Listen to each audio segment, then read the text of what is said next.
Buenos días, soy Paulo Malovani, alumno de primero SMR y el día de hoy voy a hacer las preguntas del tema 3 de almacenamiento. La primera pregunta nos dice, ¿cuáles son los componentes principales de un disco duro HDD? Los componentes principales son los platos magnéticos, que son los discos donde se almacenan los datos mediante partículas magnéticas que representan bits, es decir, ceros y unos.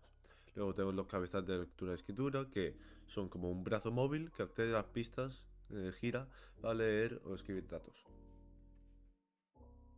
Tenemos después el motor del eje, que lo que hace es girar los platos, y la carcasa sellada, que protege los componentes internos del polvo y la humedad. Además de una placa de control que lo que hace es procesar las señales eléctricas y pues lo que hace es traducirlas entre el sistema del ordenador y los platos. Pregunta número 2. Explica la función de los cabezales de lectura y escritura en un HDD. La función pues es transformar los datos eléctricos en campos magnéticos para poder grabar en los platos y hacer el proceso inverso para leerlos. Pregunta número 3. ¿Cuál es el propósito y la zona de aparcamiento de un HDD? La zona de aparcamiento es como un área segura, donde los cabezales se quedan ahí para evitar chocarse con los platos cuando no están en uso, y así los protegen de vibraciones o movimientos cuando apagan el disco. Pregunta número 4. ¿Cómo se protege un HDD del polvo y residuos? Pues los HDDs tienen como un sello hermético que lo que hace es incluye un filtro para partículas microscópicas. Pues esto lo que hace es evitar que el polvo, humedad o partículas externas dañen los componentes internos. Pregunta número 5. ¿Cuáles son las ventajas de ventajas de los HDD en comparación con los SSD? Las ventajas de los HDD es que son más económicos para el almacenamiento masivo, tienen una mayor vida útil, pero con menos escritura. Pero lo malo es que son más lentos, son frágiles y son más ruidosos y tienen más calor. Pero, en cambio, los SSD son más rápidos, resistentes, compactos, eh, pero su coste es mayor, su vida útil es menor y, y las desventajas pues serían solo esas. Además, la pregunta 6 nos dice, define pista, sector, clúster y cilindro en el contexto de los HDDs. Y tenemos por aquí que la pista es como un círculo de datos en cada plato. Un sector es el segmento de la pista en la que se almacena una cantidad de datos, normalmente entre 512 bytes o 4 kilobytes. Luego tenemos el clúster, que son agrupaciones de sectores que funcionan como una sola unidad lógica para los sistemas de archivos, y los cilindros, que son conjuntos de pistas que están en los platos y que se alinean verticalmente y que se acceden por los cabezales. 7. ¿Cuál es la función del orificio de ventilación blowhole en la carcasa de un HDD? Pues lo que hace es equilibrar la presión interna y la externa, además de evitar deformaciones y fugas al no dejar entrar polvo. 8. Explica el concepto de densidad de degradación en un HDD. La densidad de degradación se refiere a la cantidad de datos almacenados por una sola unidad de área en los platos magnéticos, obviamente.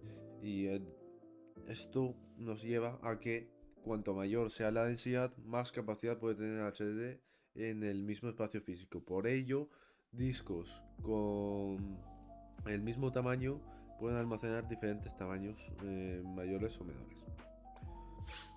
Pregunta número 9.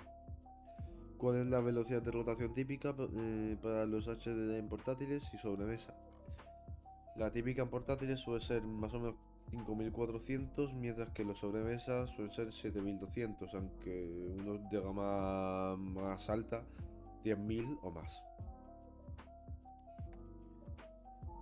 Define y diferencia entre tiempo de búsqueda medio y latencia media. Pues tiempo de búsqueda medio es el tiempo que tarda el cabezal a moverse hacia el sector. Y la latencia media el tiempo que tarda el plato en girar hacia el sector. Pregunta número 11. ¿Qué es la desfragmentación y por qué es menos relevante para los SSD? La desfragmentación es...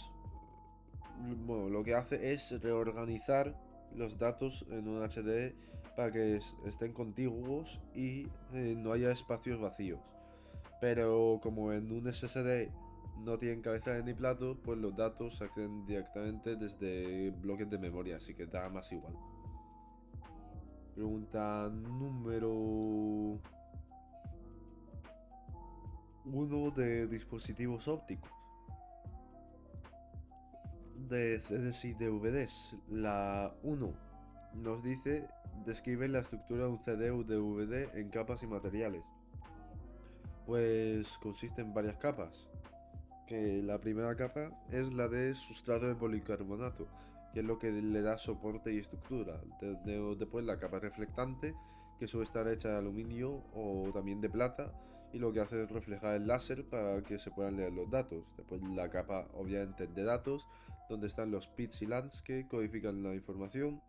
La capa protectora, que lo que hace obviamente es proteger contra daños físicos. Y después tenemos la pregunta número 2, que es cómo se almacena la información en un disco óptico.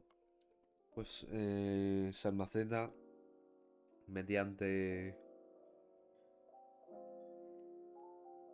bits y lands que representan bits. Los bits son depresiones y los lands son superficies planas. Y estos representan bits dependiendo de cómo se refleja la luz en ellos. Pregunta número 3. ¿Qué son los bits y los lands? Los bits y los lands. Los bits son depresiones microscópicas muy pequeñas que lo que hacen es dispersar variedades láser. Y los lands son superficies planas que lo reflejan. Entonces los cambios entre ellos representan los ceros y unos. ¿Cuáles son las principales diferencias entre CDs y DVDs en términos de capacidad y tecnología? Pues en términos de capacidad, los CDs pueden almacenar más o menos 700 MB, mientras que un DVD puede almacenar más o menos 4,7 GB o incluso más con doble capa. Pero en términos de tecnología, los DVDs simplemente que usan un láser de mayor precisión para que puedan grabar más datos. Por eso los DVDs pueden tener más espacio. Unidad de estado sólido, SSDs. ¿Qué es un SSD y cómo difiere de un HDD? Un SSD lo que es un tipo diferente de disco y estos almacenan datos en chips de memorias flash que no tienen partes móviles, es decir, que no se mueven. Esto los hace más rápidos y más resistentes o duraderos frente a impactos. También tenemos por aquí la pregunta número 2, que nos dice qué tipo de memoria se utiliza en los SSD. Pues el tipo de memoria que se utiliza es la memoria flash NAND, que no es volátil y conserva los datos incluso cuando no tiene energía. Es una bastante más rápida que las unidades tradicionales que se basan en los discos magnéticos. Pregunta número 3. ¿Cuáles son las ventajas de los SSD sobre el HDD? Pues los SSD son más rápidos, pequeños, se calientan menos, son más resistentes y silenciosos. Además que consumen menos. Pero tiene un costo de gigabyte más alto. Costo por gigabyte más alto. Y su vida útil está más limitada. Pregunta número 4. ¿Cuál es la función del controlador de SSD? Lo que hace un controlador es actuar como un cerebro gestionando cómo y dónde se escriben los datos en la memoria. Y pues esto ayuda a optimizar el rendimiento, equilibra el desgaste y pues nos asegura la durabilidad del SSD. Pregunta número 5, ¿qué son los SM.2? Y cómo se comparan los M.2 a los SATA. Pues tenemos que los M.2, estos son más compactos, utilizan PCI Express para mayor velocidad, es decir, se enfocan más en el rendimiento. Y además, los M.2 cuentan, pues eso, con la tecnología PCI Express que nos permite obtener velocidades mucho más altas que los SATA, que son mucho más lentos ya que no cuentan con esta interfaz y alcanzan un máximo de 600 megabytes por segundo. Pero el lado bueno es que son compatibles con sistemas más antiguos. Pregunta número 6. ¿Qué es un NVMe y cuáles son sus ventajas? Pues un NVMe es Non-Volatile Memory Express, que es un protocolo diseñado para los SSDs que permite aprovechar mejor las conexiones PCI Express. Pues estas ofrecen velocidades bastante mayores y una menor latencia en comparación con los SATA. Es decir, un protocolo completamente diferente y más optimizado.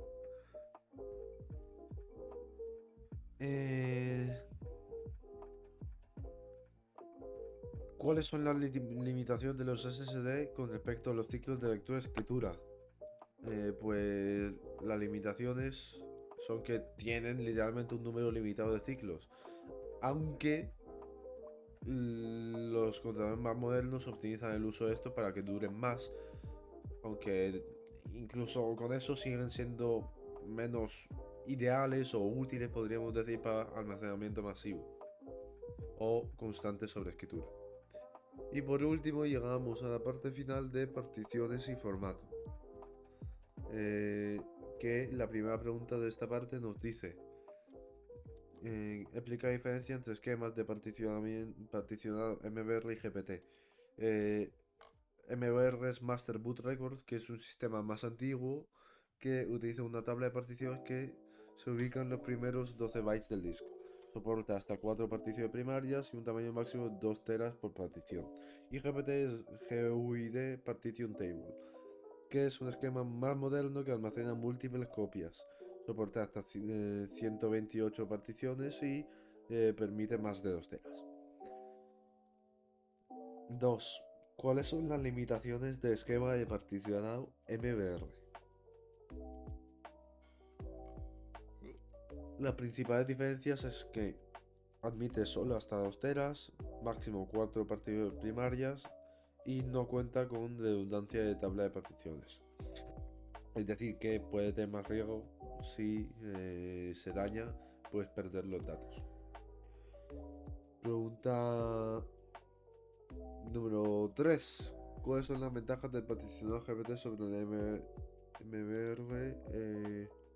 Esto...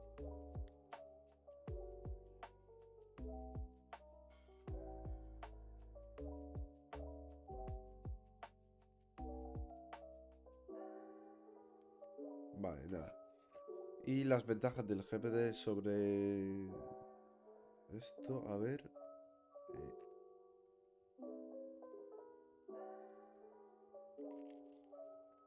Son que admite discos duros de tamaño superior a 2 teras, permite un mayor número de particiones, hasta 128, tiene redundancia integrada e incluye mecanismos de comprobación para garantizar la identidad de los datos que se llaman CRCs.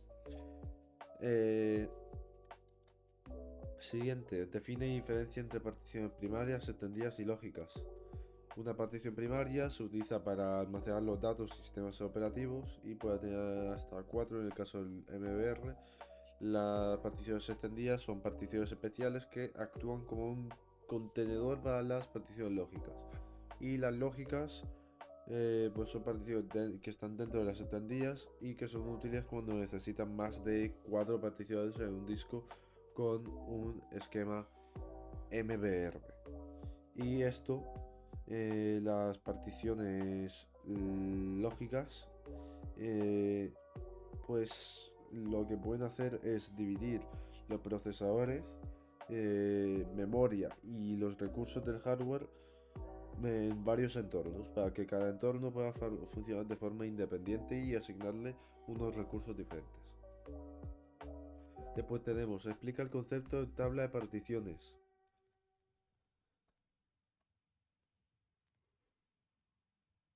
La tabla de particiones es una estructura de datos que lo que hace es almacenar la información sobre cómo está dividido el disco, es decir, ubicación, tamaño y tipo de partición. Esto es bastante importante para que el sistema operativo pueda saber cómo interpretar y dónde acceder los datos del disco. Pregunta número 6. ¿Cuál es la diferencia entre un formateo de alto nivel y bajo nivel, lógico y físico? De alto nivel, es decir, lógico, lo que hace es preparar simplemente el disco para almacenar los datos creando un sistema de archivos, como por ejemplo NTFS o ext4, pero no afecta físicamente a la superficie del disco. Y formateo de bajo nivel físico lo que hace es configurar los sectores físicos del disco para que puedan almacenar más datos. Y este formateo lo realizan normalmente los fabricantes y muy rara vez los usuarios.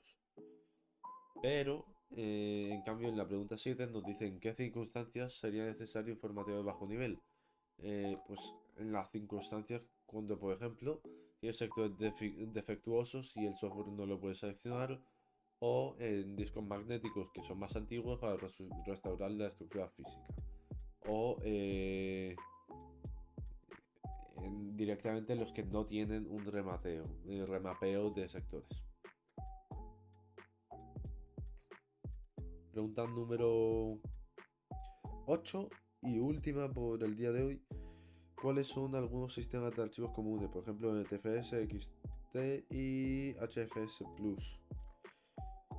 Estos sistemas de archivos, NTFS para Windows, que soporta compresión, cifrado y grande volumen de datos, el XT, que usamos ahora mismo, el XT4, que tiene una alta eficiencia y un soporte para grandes particiones, y por último el HFS Plus, que es el de Mac, que es utilizado en sistemas macOS antes del APFS, con un buen rendimiento, pero no tan avanzado como el NTFS o el XT4.